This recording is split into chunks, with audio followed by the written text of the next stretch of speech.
Okay, so lateral movement. What is that and why do we even talk about that? Essentially, lateral movement is the process of moving across machines, and to explain that, I have a very simple scenario. Now imagine that's you, the actor or the penetration tester, and for example, you did a successful phishing attack and you landed into a PC01. So let's say that it's a phishing attack. Okay. And then it comes the post-exploitation actions. Essentially, the post-exploitation actions are all kind of actions that you do after the exploit itself.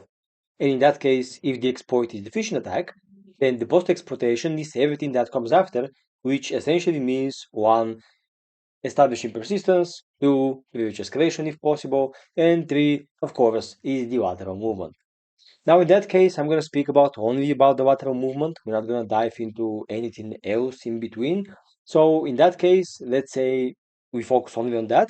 And from PCO1, you, for example, land into SRV01 by using PSExec or by utilizing WMI or by utilizing PowerShell. Never mind, it's one of the techniques.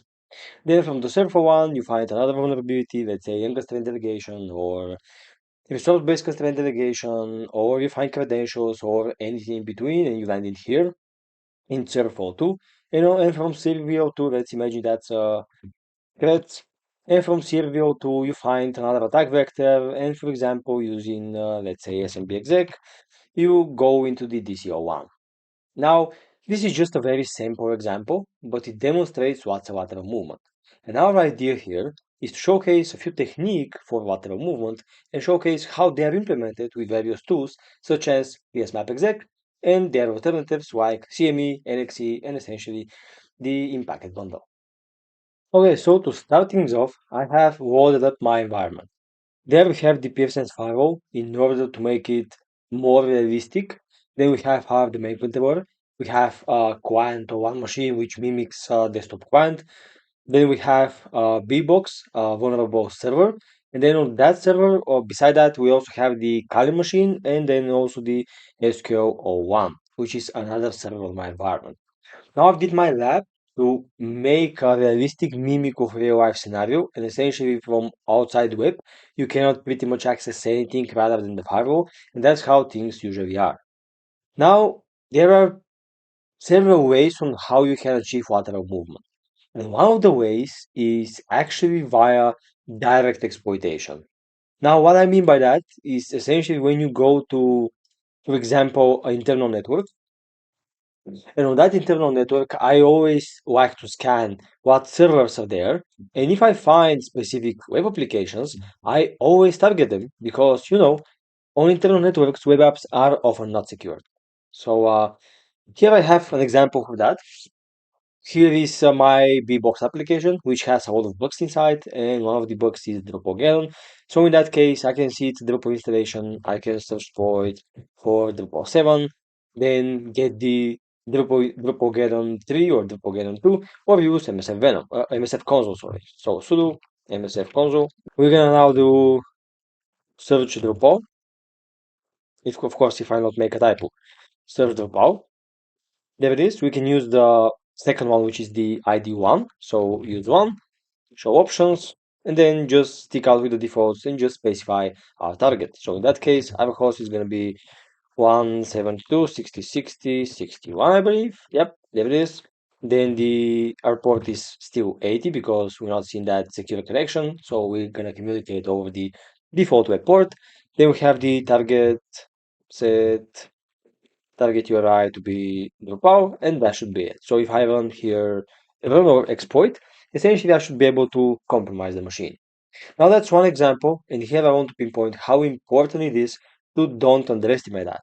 So when I'm doing internal pen test, I always scan internal web applications because trust me, all of them are unmaintained. So when you go for internal pen test, don't forget this one, especially if you don't have other options and the AD is quite secure. So on the one hand side, this is one way of achieving lateral movement.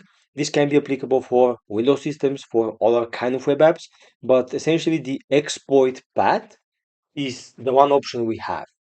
And the other option we have is essentially using some attacks to compromise credentials and then use those credentials into doing sprays or checking for access and things like that. Let me give you an example. Now, since I've compromised this Linux server, what I can do is search for credentials. Usually, the places I search for credentials are the local file system plus the databases which are connected to that web application. Now, in that case, I'm going to do shell and spawn a shell. I'm pausing the video just to say massive thanks to all of my Patreon sponsors. Thank you so much. And if you also have further appreciation like they do, make sure to join my Patreon club and access a lot of tools which are available only for my Patreons. These tools are Shadowboard My Private Packer, my C2 Agent Horn for Mythic C2, and a lot of other projects which I think you can find handy, alongside with other videos specifically designed for my patrons.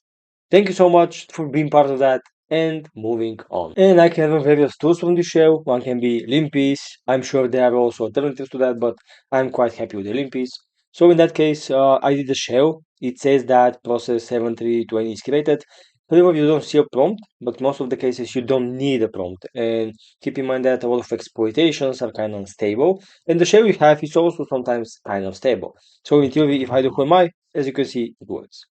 Now, in that case, I can search for the file system. I'm not gonna run tools like Limpies because I'm sure you already know, guys, how to do that.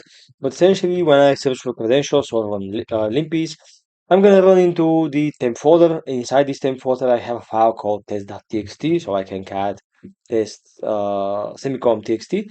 And essentially, I cannot. So maybe I can try with quotes. So cat quotes test txt. And there it is. We have some kind of a username and password. Now, of course, this can be stored anywhere. Usually, I like to search for configurations file for the web applications, as mentioned in the databases for that web applications, and generally across the file systems. If you run Limpies, it has the native rules for searching for such kind of content. So by running Limpies, you should be fine. And I just made that for demonstrational purpose and to be fast. Now from there, we can get the username and password. So I can pretty much copy that. And now the point is to see where we can use this username and password. And we need to do what's so-called a spray attack, for example. Now, one way we can achieve the spray attack is to spray this username and password over multiple instances, or we can pretty much target the domain controller to check if the credentials are valid. So in that case, all I can do is say NXC or use CME or use Impacket scripts. But in that case, the easiest thing I find is the NXC. Now keep in mind that this is just a tool which uses specific techniques, which we're going to discuss a little bit later. Now, when you run NXC, it has various modes for authentication. In that case, we have FTP, NFS, SSH, and so on. But one of them is, of course, the LDAP. So I pretty much like this tool because it applies a lot of protocols and you can test authentication for all of them over the targeted machine. So it's quite useful. Now, the previous version was CME, Psmapexec, like that. But to be honest, I'm an XC guy. I find it to be more fast and more stable. So I'm gonna stick to NXC for now, but essentially they are pretty much from the same core. Now I can do NXC and specify my targeted protocol, which can be LDAP, and specify the IP of my domain controller, which in my case is 172.60.60.50. Then I can specify the username from there, kill to that, and of course the password for actually a single quote will be better for the Lich King and ampersand. Now, don't blame me, I'm a huge WoW fan, so that's why it's there. Now, from here, I can just run that, and let's see what Alex is gonna give it to us. It's gonna take a while, depending on the configuration, but in that case, it says that the password is wrong and there's no communication. I can try the same thing over SMB just for sanity check. I always like trying such kind of combinations, but we can see that most of the cases it's not gonna be valid as well. Now, usually, let's pay close attention to the password and see that we have kind of a template. So we have a nice strong password, which is combined of capital letters, small letters, and special character. So that's not a weak password for sure. It can be better, but it's not a weak one. And what we can do is you can see the last character. It's ampersand. And a lot of the times users actually tend to make and change their password to be pretty much similar to their previous versions. Because if the AD has various password policy, then every user must change their password from time to time. And I've seen a pattern that users like to change their password based on their old one, but some small modification to be done. So what we can do is switch back to LDAP again, then go back and try to probe for different characters, like the add character. Let's see if that's gonna work. Let's try with that character. Let's see if that's gonna work. Okay, one thing that we can also try now is to play around with the username itself and the SAM account name. And essentially here, this might be the full name of the user, but what we can try is specify different combinations, like the first letter of the first name and the family name, or the first name and the first letter of the family name, and things like that. So in that case, I can try things like K to Z, like that. So we have the capital letter of the first name, and of course the rest of the name, so that should be fine. So let's try like that, run that, and this time we have callback or we have a hit. Now that's something that we usually do when doing pen test, and when you have a username or a password, it's useful to know these kind of tricks because they are useful, especially in real engagement. So when you see kind of a password or username, always make sure to play around with them and not get them for granted just like that. So always play around. Now, since we have access now, this is the DC. Most likely, our user is going to be super administrative, maybe a domain admin, but that's the point, just to showcase some water movement techniques and not to dive deep into roles and concepts. Essentially, now that we have successful connection, now we can play around with these credentials and see where they're valid. Now, for example, when I specify another machine, Y52, it's going to also state that it's going to be valid connection, but here I need to specify a different protocol. In that case, one of the ways we can achieve lateral movement is via SMB. So by using SMB, we have mainly two options, SMB-exec and PSExec, which are the tools that imply these techniques. And also we can use things like WMI, oops, which is another protocol which can be used for lateral movement. And also beside WMI, our next main technique for lateral movement is essentially the WinRM. So also WinRM. Now, these three protocols are super essentials because they are the main steps for lateral movement, especially when it comes to pen testing.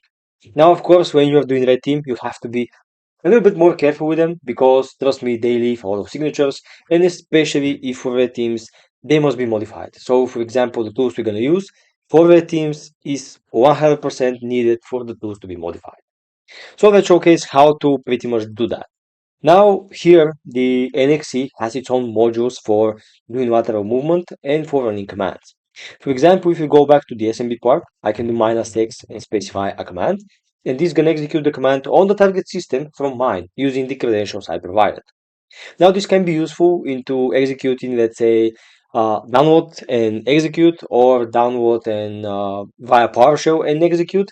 And even if and we even have a direct PowerShell module like -X. From there we can specify directly a PowerShell command. So you can use things like IX, download your content, and achieve super duper easy lateral movements. There it is. Now let's go back to the old tools I want to refer. So one of them is the Impacket bundle, which are extremely useful, and we can do things like Impacket. Let's say for SMB we have mainly two options. We have PSExec, then we specify username, which in that case is K to Z at 172.60.60.52. It's also better sometimes to specify the domain name instead of the IP, but that's something you need to test and it's different for environment. Now here, I can of course specify my password here or in real time, but let's do it here the easy way. So like that, now specify my password, and there it is, that should be fine. Now as you can see, we already have some kind of access, but let's see more about what kind of access we have. Now the way PSExec works is it uses named pipes to communicate with the machine, then drops executable on the disk. This executable is installed as a service, and the service is again executed. When the service is executed, the drop binary is essentially the reverse shell that you see now, and I can say it's quite stable. So I can say who am I, and it's quite stable. Now, usually PSExec always gets us anti-authority system. So even though we have a DA and we use a PSExec, we're gonna end up on the system as the anti-authority system and not as the DA. So depends on what you need. If you want the user context or the machine context, you have to use different tools and different techniques to achieve that. And with PSExec, it's always system. Here with PSExec, we have SMBexec, but before we dive into SMBexec, I want to pinpoint that it's super duper important to actually exit PSExec by typing exit and not to smash Control C. The reason for that is when you do exit, the service that you created is actually going to be removed and it's gonna some cleanup is gonna happen where if you spam Control C, sometimes that might fail, which can leave traces, which is not good. So when you use PSExec, always make sure to pretty much exit that with the exit command. Now with SMBexec, the syntax is quite the same. So instead of PS, we have SMB. And the way that works is that batch script is deployed and then using, I believe, named pipes is again executed, but I'm not 100% sure. The point here is that it's not that stable. Here we again have the context of anti-authority system from the compromised machine, but trust me, this shell is not as stable as PSExec. For example, we cannot do CD. So we need to use full paths and issue pretty much straightforward commands. Now, usually I have, when I have to do lateral movement, I do that as from C2. So if I do things like that, I'm gonna get a shell to execute my C2 beacon, or I can execute my C2 beacon directly from tools like NXC. And now from there, the last one I want to showcase from the Impacket bundle is essentially the WMI exec, which again implies different protocol, which is the WMI, and it uses WMI to start the process on the target system. So the techniques are quite different and they can generate more or less rules based on the environment you're in. Now here, the important part is that it uses WMI and it uses the context of the current user. So if I do who am I have lsec slash k to that, which means that I'm using now my current user instead of the anti-authority system. So if there's a case where you actually need to go for user context instead of getting a system on the targeted machine, it's always best to use WMI exec or to use thing that implies WinRM such as Evo WinRM. So Evo WinRM is another tool that can be beneficial and it uses Windows remoting. Essentially, that's a PowerShell web API that allows you to remotely control machine from PowerShell. Of course, this is used for system administration like other protocols, but tools like Evo WinRM can get use of that and essentially help you get a shell from that specific system from the PowerShell itself. Now we do not use the syntax of Impacket. We need to be a little bit more specific there, and we need to specify more options, so more separate options. Like we have the -i, which can be the IP, so 172.60.60.52, which is that server right there. Then from there we can do username is gonna be k to that. The password is gonna be again for the Lich King. And again, we can specify if there's a different port for the WinRM. Usually it works on port 5985 and its SSL version is over 5986. So if you see these two ports open, it's most of the cases WinRM instance. Now, all these tools actually supports pass the hash. So here we can specify the hash with -h, and with Impacket we can also specify the hash, but I'm pretty sure you already know that. Now, from there, we can also specify the realm if needed. So in that case, it's going to be local. Run that, and we have some kind of error. So in that case, it's a GSS API. Let me try to remove the realm, and there it is. So I'm not sure what that issue was about. Maybe I want to test something super fast. Okay, if you know guys the issue, make sure to drop that in the comment. But essentially here, now we have another shell which I can consider more stable. This shell is directly a PowerShell shell, which means I can do things like DCI or get child item, I think. Even though nothing happens, maybe the folder is empty. I can cd into them and then do GCI here, and there it is. So as you can see, this shell is also stable. It's also nice and good. There is option to also transfer files over WinRM. And here again, the user context is our current user, which in that case is K2Z. Now it turns out that we have uh, four main options for doing lateral movement, which are the most mainstream ones. We have two options for getting a shell as a system, and we also have two options for getting shell as our uh, user context. So that's pretty nice because whether based on your needs, you can get different shells and achieve different kind of callbacks. Now that's cool. That's all fine. But now comes the question, okay, well, but how can I do the same if I am from a Windows machine? And let me show you. Okay, so when it comes to Windows systems, sometimes it's more complicated, but sometimes it's actually not, because here we can use pretty much the PS executivity, or we can also use the NXE because it's a Go binary. And since it's a Go binary, we can directly download that in a releases page with their GitHub page, and essentially use that NXE on the Windows itself without any problem. Now, from the Windows itself, usually we can do the psexec file, which is from the Microsoft sysinternal suite, and they have decided to create such kind of binary to allow easy administration. And what we can do is pretty much do psexec, specify the target name, which is the IP address of our machine. Also, the DNS should also work in that case. Now, here usually psexec gets your context. So usually if you do cmd.exe, and for that specific IP, it should run without credentials. So if I run that, let me first see my IP address, which in my case is 131. If I run that, if I do IP address or IP config, we can see that now we landed into a different machine. So essentially, we got a shell from Windows to Windows machine using the PS executivity. Now from there, you can pretty much do the same, download your beacon, execute your beacon, or simply apply our PowerShell command. And keep in mind that here the shell is extremely stable. So I can do PowerShell, and here I have a fully working PowerShell, which is essentially good enough for my job. Yeah. Now here, of course, if you smash Control C, you're gonna again make sure you're gonna again exit the psexec shell. So be careful to not smash Control C as I did. But even though Control C is killing the shell, it's quite stable. You can run PowerShell command and you can run pretty much anything you want. And on top of that, the psexec binary is signed. So it's a legit binary that you can use, and a lot of the cases it's not even detected because it's not a malicious traffic. It's something that Microsoft created.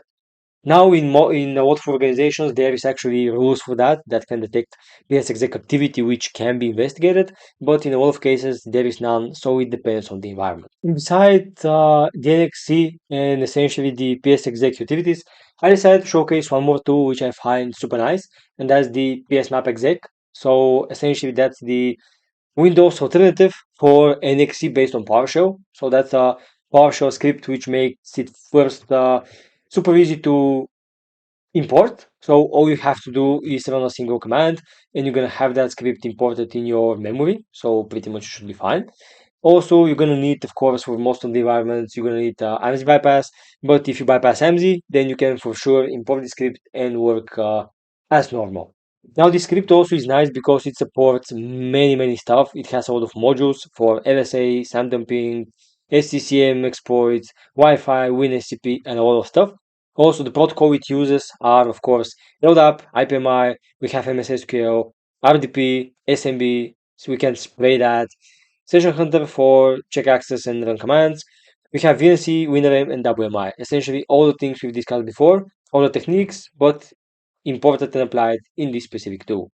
Now, following the documentation, the work of the tool is extremely simple. As mentioned, all you have to do is bypass HAMSI or turn off your Defender settings or whatever you have. Then you have to simply run this script, which is going to essentially import that from the PowerShell itself. Now, if you are in an environment where network access is prohibited, then you have to, of course, download that locally, stage it on the web server, and download it from there, from your Kali machine or any other. But essentially, you can also do it from here. Now, as a quick examples, we have a bunch of methods. For example, we can use method WMI for executing WMI command. And if you run the same method and apply our credentials, I can run that. It's gonna first automatically get all the targets for my network and domain, and then it's gonna execute the WMI for whatever target is actually available. And as you can see, we can see the result of the on my command. We can do the same for ipconfig to see that we're getting output from different machines. And there it is. Now we can, of course, specify different methods. So we can also try SMB. We can also specify specific target, and we can also choose another method like winrm. So let me try winrm. That's gonna actually not targets, but here let's do DCO1, local. The method is gonna be winrm. The credentials are the same, and I want to execute the ipconfig command. So let's see if that's gonna happen. We can also divide by workstation and servers, which is nice. So it's gonna seek for specific groups, workstation, and it's gonna use that group for the targets, which is super nice. Nice. And here we have some kind of error. Maybe when was not enabled on the DC. I'm not sure. Maybe try with SQL1 server. Let's see what happens there. Let's see the WinRM documentation. Maybe we're missing something. Method SMB, method WMI. It should be possible to execute command. Let's try with the IP address instead of the domain. And also, if that doesn't work, maybe WinRM was not designed to execute commands, but to use some kind of a modules beside that. So let me try instead of command to use module and dump the logon password over WinRM, which I think can be handy and actually crazy. So if that works, it's going to be super fine, I guess. It's my first time running this tool. I didn't test this before. So let's see how this is going to work. Module logon passwords. It says where the password is going to be written to the file system. And we also can specify show output, oops, like that, to see the results into the PowerShell screen itself. And we have another error. Now, I don't know why, maybe for the current version, the WinRAM is actually a little bit broken. But the fact that we can use other protocols like SMB and WMI is sufficient for me. And essentially, I like the UI of this tool. It's not interactive, which makes it easy to be imported from a C2 framework. So if you have a C2 framework which is capable of executing the PowerShell commands, you can simply import this PowerShell script from your C2 and then use that from the C2 to perform the lateral movement, which is a nice thing because it makes it super portable and super usable from the C2 itself, and you don't need to drop anything on disk whatsoever. You need to go times bypass, PTW bypass, and you're good to go. With that, I want to say that that was from me for today. I really hope this video was useful, insightful, and if that's the case, make sure to smash the like and subscribe button because this helps me a lot, guys. If you have any questions, drop them in the comments or make sure to join my Discord where we share experience and knowledge. And essentially, if you have anything, any feedback, everything will be appreciated. Thank you so much. I hope this was useful and I'm gonna see you in the next one. See you guys.